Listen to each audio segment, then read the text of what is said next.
Inilah aktor utama yang merusak negeri ini. Lo harus tahu siapa aktor utama yang rusak negeri ini. Banyak yang ngeluh negara kita nggak beres, pemerintahnya nggak benar, kebijakannya nggak pro dengan rakyat. Ini semua karena ulah satu kekuatan, yaitu oligarki. Oligarki itu berasal dari bahasa Yunani, yaitu oligos yang artinya sedikit, dan archen artinya memerintah.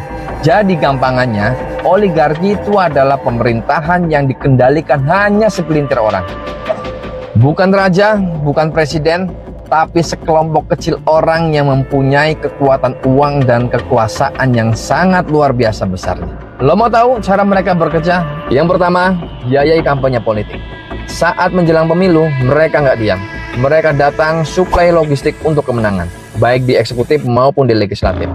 Mereka nggak peduli partainya apa, mereka nggak peduli ideologinya apa. Selagi dia masih bisa diatur, maka dia akan disupport sampai menang. Dan ketika menang, akses kekuasaan akan diberikan sepenuhnya kepada mereka. Yang kedua, menguasai media. Siapa yang bisa menguasai narasi, maka dia akan menguasai opini publik. Dan opini publik dibentuk melalui media. Dan siapa yang bisa menguasai opini publik, maka dia yang akan memenangkan pertarungan dan berkuasa. Yang ketiga, kendalikan regulasi. Mereka akan mengendalikan partai politik. Karena partai yang punya anggota DPR, dan DPR lah yang buat undang-undang.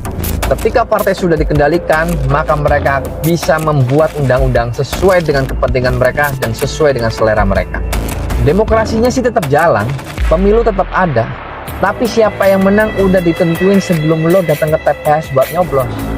Ketika semua sudah dikuasai oleh mereka, maka dampaknya rakyat yang kena. Lapangan pekerjaan makin susah, kebijakan lebih pro pada korporasi, lingkungan rusak, sumber daya alam dikeruk habis-habisan, biaya pendidikan mahal, dan lain sebagainya, serta KPK dilemahkan.